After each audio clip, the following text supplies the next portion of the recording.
some luck. But yeah, I'm looking at the stream. You said we're live. Yeah, we're live now. Alright. Hey guys, good morning viewers. Welcome to Shmuptember 2024. So I'm Golden, and I have with me Marison. What's up, guys? He's going to be helping me on commentary. So I'm going to be showing you guys Strikers 1945 2.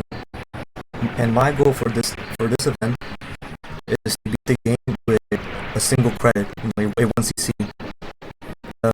Now this game is kind of notorious for having many fast and reactable bullets, and last year I actually failed to clear the game.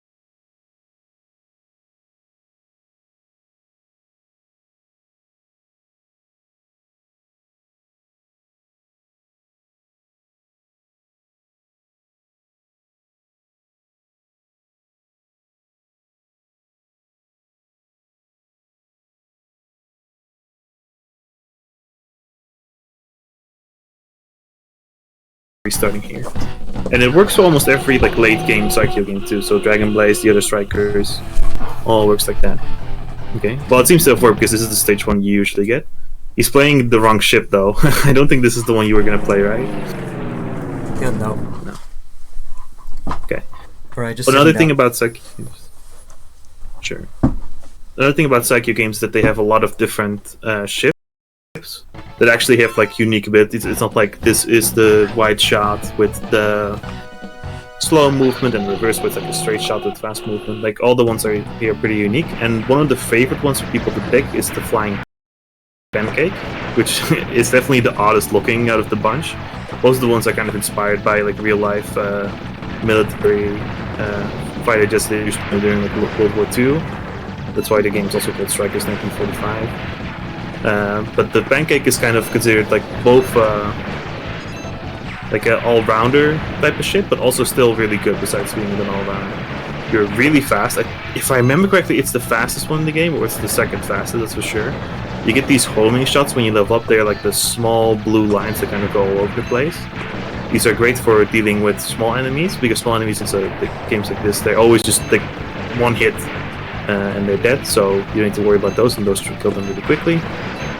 The bigger enemies, though, is where Golden's gonna have to use a couple of charge attacks. And you can see in the bottom left right now, where it says level 2, whenever he holds the fire button, whenever he stops smashing, the ship will do a special attack. In the case of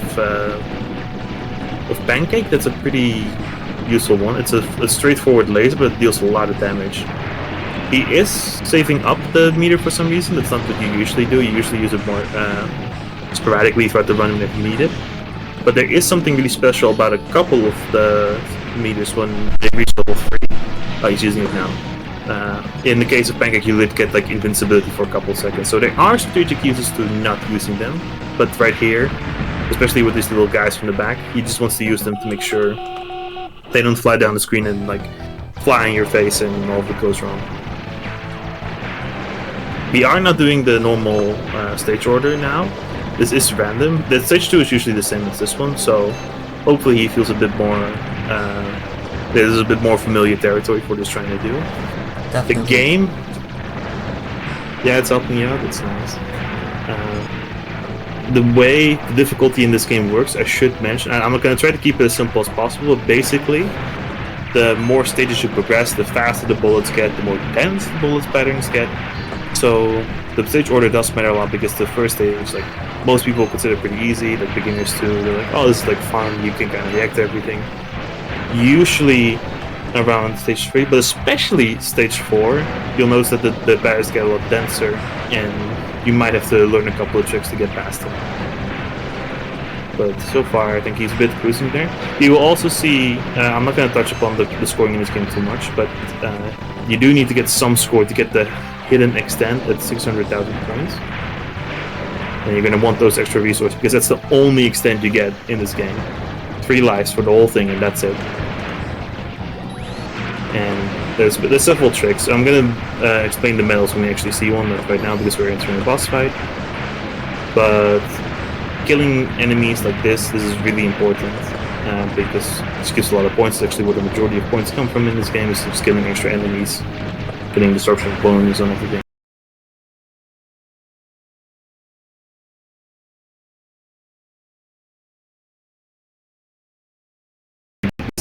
These guys right now got the left ball, but it's not there. This guy's not that as soon as you kill those. No. In another phase with more enemies coming in, and that's another thing with like your shmups. You can't just have one boss fish, you have to at least like go through to kind of wow your guys around the area. And that's really good. I think, as far as I've been made aware, these games were really popular in Japan, China, and also US. One of the few anecdotes about seeing these in the California region, but it's also kind of I think generally these guys get work around everywhere, especially the strikers one cabinets. I've heard stories about being everywhere basically. Okay, so I should really talk about the game. I see like these planes that come down. If you do this one normally, most people play like this at first, so they only shoot like one bullet down. These guys, they're dead already as soon as you just like hit them a little bit. Here they're kind of 40 players. So you see, even if the reason that they randomize stages like this is so you're getting a different experience every time you're familiar enough with the enemies, but they'll change slightly how they work, or you have to kind of come up with a new way of dodging them. This is definitely one of the harder bosses in my opinion to get in the play level, but he seems to be doing fine. This one's up against it than what you would expect. Then he's gonna go into the next phase and just repeat this stack over again. 1, 2, 3, goes down. Bullet of Colin did that pretty much excellently. The bunch is good because now reaching definitely one of the hardest stages we're going to see this run, stage 4, last of the randomized. So this one is going to just be set in stone whatever you get next. But this one I think is generally considered to be like kind of a roadblock for new players. Especially the part here after, we're going to see like a massive ball of dirt that's just going to cover the whole screen. The boss is pretty tricky too. You'll see already, and even though we're halfway through the game, because I should mention the game is 8 stages, so this is not going to be over just a little bit. Like it was no thing, like kind of quick credits, you know, if the loop is around 15 minutes usually. But that's usually for the other games. This game is actually a bit longer. It's closer to 20.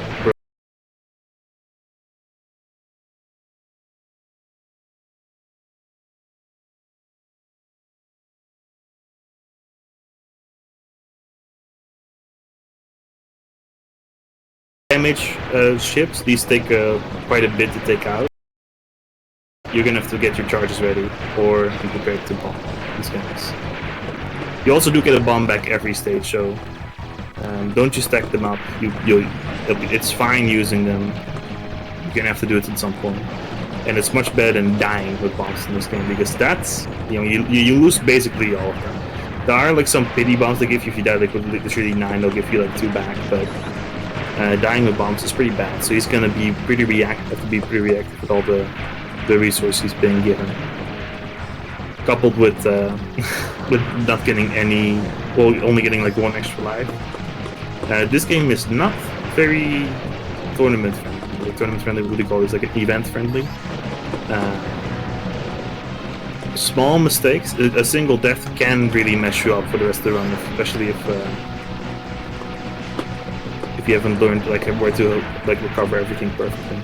Ooh. Okay, so this you can already see the paths are getting pretty like quick. You really have to know what's going on here, and he needs to save charge too. The charge meter at the bottom is important for the start of this stage, because this is really like the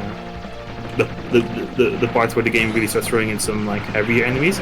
This tank right here that's next to him it takes so, like, look at how long the lasers have been hitting it. He's point blanking it. It's still alive. And there it goes. You're really gonna have to use your charges effectively from this point onward. This is probably a good time to mention these medals on the ground. When they flash, you can kind of see the bar like blow up a little bit. That's when they're worth the most amount of points. The lowest are like 200, goes to like 500, 1,000, 2,000. So scoring in this game, it both requires you to have pretty good timing, but also good routing so that you leave yourself with enough time to time the medals. If you have to do it in like a hurry, you'll probably not get these. Okay, coming up here is probably another bit of a literal wall. This is the start of like the stage 5 boss, but it's like 15 compartments, and they all take massive damage, and they all shoot at you at the same time. A bomb here is good. He's killed like most of the turrets in front. If he just focuses on the center now, he'll get a bomb back, and we'll go to the next phase of the stage, and you'll see the turrets on the side. They're worth a lot of points. If you're going to see like really high competitive gameplay of this game, you'll see the best players really try to go for those turrets on the side, killing them as many of them as possible. Now we're getting to at least one of my like favorite bosses, like visually, the scorpion that's just like walking back like this. With Pancake a little bit easier since you can quite easily kill the hands on the side, but it can be a little rough for the other characters that are not as fast. Stage 6. He's gonna... Okay, this stage is a bit of a funny enemy. In the top right now, you see this like house. You can kind of see they get really mean attacks off of you. They're really aimed, so you can misdirect them, but most other ships who are not this fast, they'll just unload with the charges on these guys. Oh, shit. That one's a lot meaner too. You think like the first house is like pretty mean, and the second house is like a full barrage attack in your face. This isn't too bad. He didn't get any like extra bombs, because I think the threshold's the F6 for it to give you like a pity bomb back. But no, that was definitely unfortunate. Now, one of the benefits of dying, well, benefits in quotes, I should say here, is that it does lower the dynamic difficulty of the game a little bit. So you see bullets are slightly close to each other, but that can either be a blessing or a curse, because if you've learned the timings for the attacks in this game, and you're used to them being fast, and they are, the bullets are overlapping more because they're slower and they clump together. Really hard is for you to kind of dodge in between, or it can be difficult. There's a cool trick here. I want to see it. Yeah. So this may look difficult, but if you just stand still,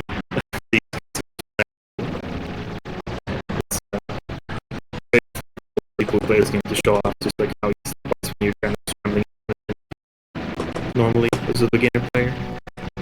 Here you can see the bosses like attacks that get a little more clumped together. The ones that are dancing slow, and then the ones that are fast are getting really fast, like this one. Whoop, as you can see. Bullets gonna need to... This attack specifically, this one gets bombed a lot. Yeah, of course. By players. I don't know why he's not... Are you using the charges for no... Like, you're saving them up for level 3 for some reason? Yeah, I'm saving it up right here. For level 1. For the medals, or past the mid-boss? I guess we're gonna... This is pretty nice, because we're gonna see the level 3 of this guy, and it's just this enormous deck. It removes bullets. It deals massive amount of damage to everything. So, especially in the first loop, like some people who go for like second loops or who kind of get bored of the game, they'll just challenge themselves not to use the meter too much, and then later they can unload completely with like a level 3 that looks really cool. Up here, so this mid boss is kind of cruel. I think this is the only example of like it being completely random in a Sekiro game, but the mid boss here can be... They're both bosses from Striker Zone, but it's random which one you get. This one, I would argue, is definitely a lot easier, but opinions may differ on that.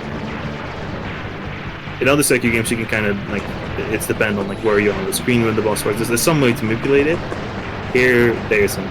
You're just kind of shit out of luck if you get an annoying mid boss here. But he's dead. This is definitely the part where some people save up a level 3 charge. You can see all these medals. If you have complete invincibility, it makes it so much easier to get like perfect timings on all of these, and then that helps you a lot with scoring and stuff. But in this case, we're going to use our charges mostly for survival. Is to destroy this part too. I think it gives a power up and a bomb, if I remember correctly. Another pretty crazy mid boss. Also, this attack he just did, that one's completely random. So you've got lightning, like fast bullets sometimes, and especially in the second loop of this game, which we're hopefully gonna see. It's just ridiculous how fast these things are sometimes. Coming up as the 1-7 boss, which can be, for some players, they find it really easy. to know about you. I think like Salas at once said that he thinks this boss is easier than the stage 1 boss. But I think it's mostly because at this point in the game they stopped giving you random enemies that join in. So if you're like familiar with like the route of where to be for attacks and stuff, it's sometimes some people find it easier, some people who've kind of a bit more difficulty with like learning patterns, they usually find this one a lot harder. But it's down. No bomb, so that's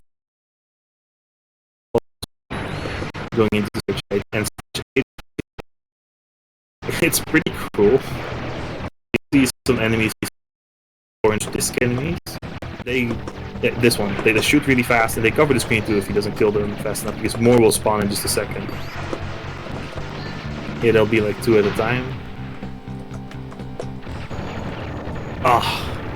It's getting annoying.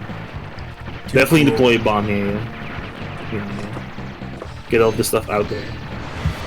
Because when you're like behind on killing enemies, then like this can like the rest of the enemies don't wait before the other enemies are dead, so they'll just swarm the screen if you don't manage to kill everything in time. Ooh. This mid boss I like a lot. There's a lot of really fast, really crazy attacks. Out of bombs again though. That's not too terrible. You get a full. Like 4 power-ups always brings you back to max level, in case you're wondering why there were 4 in there.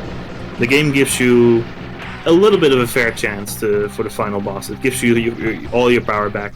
It gives you a bomb, sometimes to use on the disc enemies that just spawn. But right now we're going into the final boss, which is definitely like the boss you need to learn the most. There are some attacks here that can be pretty sketchy, but some ones like Golden here is definitely dodging very carefully, like knowing about where the boss is going to be and whatnot. This one's like pretty dense. Like you can see the boss at this point, like they just barrage you with one attack after the other. Shit. Last life right now. And there's still 2 more phases left, in case you were wondering, like, oh, that's you died, right? No. We're about halfway right now. And another difficult part is the power-ups in this game, they'll never quite go to the bottom of the screen. So when you're in a boss fight like this, you're gonna have to go a little bit off your route to get your power-ups back. Okay, now we're in the final phase. It just does this attack over and over again, the one where you can sit still for the beginning, but this part is quite sketchy. But he did it! Congrats! That's the 1 CC. You also get ranked here at the end by like how fast you did everything and stuff. But you also get a, what do we call this? A slideshow? A gray-white slideshow that's unique per ship. So you got the pancake here who's about to fly into these poor Japanese guys. Montage or slideshow, yeah. Yeah, a slideshow montage. It looks like an old PowerPoint presentation to me. So the way it slides. Heroes Loop 2. Yeah, the game just started, in case you were wondering. Nah, it's a joke. But Loop 2, any Sakyo game for those who are unfamiliar, enemies are brought up to the max rank. So the game never gets any more difficult after this, but also every enemy you kill will shoot a revenge bullet, suicide bullet, whatever we decide to call them. Big enemies like that, they'll shoot like 5 back in a row. Are you trying to kill yourself? This is... So it's so messy. But you can see the game just, like, even without shooting, the game just completely covers the whole screen. But congrats, you get the 1 loop clear, which was the goal, right? Yeah, that was the goal. Yeah. So you beat the goal you couldn't beat last year, so congrats. Yeah. Yeah, thanks for the GG, guys. Oh yeah, and so you know, Mariston was asking if I was trying to get myself killed. Like he was saying, aerial enemies, I think, shoot out revenge bullets. They do. Yeah. The flying enemies are the ones that shoot just usually like 1 or 2 pallets. So they kind of call the smaller bullets. And bigger ones will shoot like clumps basically in a row that just completely make you move out of the way. Yeah, so yeah, if you shoot at the enemies, you have to if you shoot too many, you basically kill yourself, and now you have to bomb. But I don't have any bombs. Yeah, it's unfortunate. If you cannot like blind dodge the second of this game. You need both a plan, and even if you have a plan, you often still need lots of resources. So it's definitely not easy. Yeah. Sorry, I couldn't show you much Loop 2 gameplay, but you know, maybe next year I'll show you Loop 2. Alright. I'll hold you to it. I want to see more people playing this game. Yeah, thanks for watching, everyone. I say thanks for watching, but I don't know if we're going to switch to the next game already. Yeah, and it looks like the next game was I forgot to check. It's Forgotten Worlds. Oh yeah, Forgotten Worlds. So yeah, next up. We even talked about this. Yeah. Yeah. Yeah. Next up is Forgotten Worlds. Yeah, thanks for the GG, guys, and I'll see you next year. Right. Alright, bye.